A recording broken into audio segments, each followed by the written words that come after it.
engkau seorang rasul. Lihat sekarang, kata Rasulullah.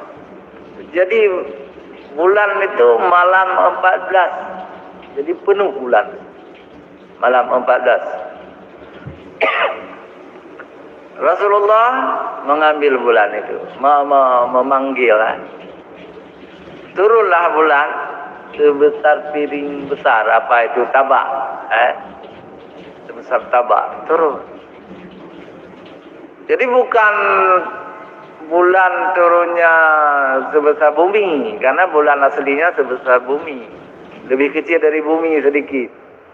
Tapi ini mukjizat, yang turun itu sebesar tabak.